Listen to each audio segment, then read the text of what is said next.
आजको कुरा अलि गम्भीर छ। नेपालमा इन्जिनियरिङ भ्यालुएटरहरूको ब्ल्याकलिस्टिङ सुन्दा अलि डरलाग्दो पनि लाग्छ, होइन? एउटा नियम, एउटा नतिजा अनि सिधै पेसाबाट बहिष्कार। हो, यो विषय अहिले धेरै चर्चामा छ। नेपाल राष्ट्र ब्याङ्कले 2081 सालमा ल्याएको निर्देशन नम्बर 12 जसले भ्यालुएटरहरूलाई ब्ल्याकलिस्ट गर्न सक्ने अधिकार ब्याङ्कहरूलाई दिएको छ।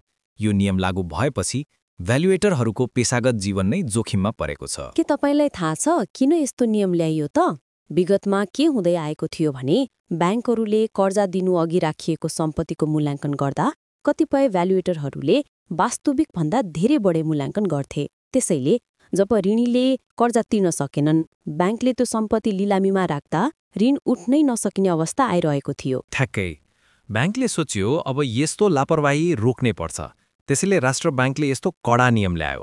अब यदि कुनै भ्यालुएटरले मूल्याङ्कन गरेको सम्पत्ति लिलामीमा राख्दा मूल्याङ्कनको 2/3 भन्दा कम रकम मात्रै उठ्यो भने त्यो भ्यालुएटरको पेशा नै सकिने खतरा छ। 2/3 भनेको के हो त? उदाहरणै लिएर बुझौँ। मानौ एउटा इन्जिनियरले कुनै घरको मूल्य 3 करोड रुपियाँ राखे, पछि त्यो घर लिलामीमा राख्दा 1,80,00,000 मात्रै उठ्यो भने जुन 3 करोडको 2/3 अर्थात् 2 करोड भन्दा कम हो।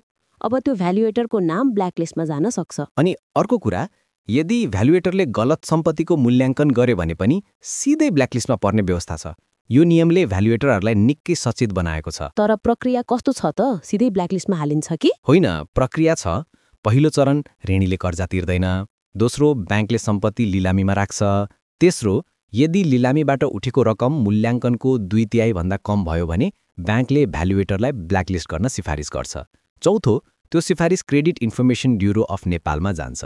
अनि एकपटक नाम ब्ल्याकलिस्टमा परेपछि कुनै पनि ब्याङ्क वा वित्तीय संस्थाले त्यो भ्यालुएटरको सेवा लिन पाउँदैन। पेशागत निर्वासन जस्तै भयो है। एकपटक नाम परेपछि करियरै सक्यो जस्तो हो। यति गम्भीर छ यो कुरा। तर नियममा एउटा अनौठो ट्विस्ट पनि छ। यदि ऋणीले पछि गएर आफ्नो सम्पूर्ण कर्जा तिर्यो र ब्ल्याकलिस्टबाट हट्यो भने भ्यालुएटरको नाम पनि ब्ल्याकलिस्टबाट हटाइन्छ। यो त अलि अचम्मको कुरा भयो। अन्तर्राष्ट्रिय अभ्यासमा त भ्यालुएटरको मूल्याङ्कनको गुणस्तर हेर्ने हो, ऋणीले पछि पैसा तिर्यो कि तिरेन भन्ने होइन। यहाँ त ऋणीले पैसा तिरेपछि भ्यालुएटरको गल्ती माफ हुने जस्तो देखिन्छ। हो, यो नै आलोचनाको मुख्य बुन्दा हो। यसले पेशागत इमान्दारिता भन्दा पनि ब्याङ्कले पैसा उठायो कि उठाएन भन्ने कुरालाई प्राथमिकता दिएको छ। अब यस्तो नियमले के असर पार्छ त? एकातिर यसले गलत मूल्याङ्कन गर्ने वा लापरवाह भ्यालुएटरलाई रोक्न सक्छ, तर अर्कोतिर बजारमा अचानक मूल्य घट्यो भने वा लिलामीमा किन्ने मान्छे नै आएनन् भने इमान्दार भ्यालुएटर पनि फस्न सक्छन्। ठिकै भन्नुभयो। बजारको उतार चढाव, आर्थिक सङ्कट वा कुनै अप्रत्याशित घटना, यी सबैले लिलामी मूल्य घटाउन सक्छन्। तर नियमले ती सबै कुरा नहेरी सिधै भ्यालुएटरलाई दोषी बनाउँछ। यस्तो डरले भ्यालुएटरहरू अझै बढी सुरक्षित खेल्न थाल्छन् होला। मूल्याङ्कन गर्दा अलि कम मूल्य राख्ने ताकि पछि फस्न नकरोस् भन्ने सोच आउन सक्छ। यसले त वैध प्रयोजनाहरूलाई कर्जा पाउन गाह्रो बनाउँछ। हो, ब्याङ्कहरू पनि रिस्क नलिन खोज्छन्। भ्यालुएटरहरू झन् सतर्क हुन्छन्। यसले समग्रमा कर्जा प्रवाहमा असर पर्न सक्छ। तर नेपाल राष्ट्र ब्याङ्कको उद्देश्य भनेको वित्तीय प्रणालीलाई सुरक्षित बनाउनु हो। विगतमा भएका ठूला घाटा, ब्याङ्कको जोखिम, यी सबैलाई रोक्न यस्तो कडा कदम चालिएको हो। हो, नियम आवश्यक छ, तर नियम बनाउँदा व्यावहारिक पक्ष पनि हेर्नुपर्छ। एउटै लिलामीले कसैको जीवनभरको पेशा समाप्त हुनु त्यो न्यायसङ्गत छ कि छैन भन्ने प्रश्न उठ्छ। अनि भ्यालुएटरको पेसामा अबको दिनमा के असर पर्ला त? अहिले त धेरै भ्यालुएटरहरू डराएका छन्। मूल्याङ्कन गर्दा हरेक कुरा दोहोरो जाँच गर्छन्। कतिपयले त यो पेशा नै छोड्ने सोच बनाएका छन्। अनि ब्याङ्कहरू पनि अब भ्यालुएटर छान्दा झन कडाई गर्छन् होला। हो, अनुभवी र विश्वसनीय भ्यालुएटर खोज्न थालिन्छ। तर नयाँ भ्यालुएटरहरूको लागि यो वातावरण झनै चुनौतीपूर्ण छ। अन्त्यमा के भन्न सकिन्छ त? मेरो विचारमा पारदर्शिता र इमान्दारिता आवश्यक छ।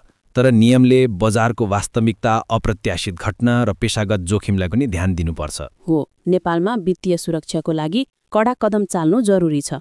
तर पेशागत न्याय पनि उत्तिकै महत्त्वपूर्ण छ।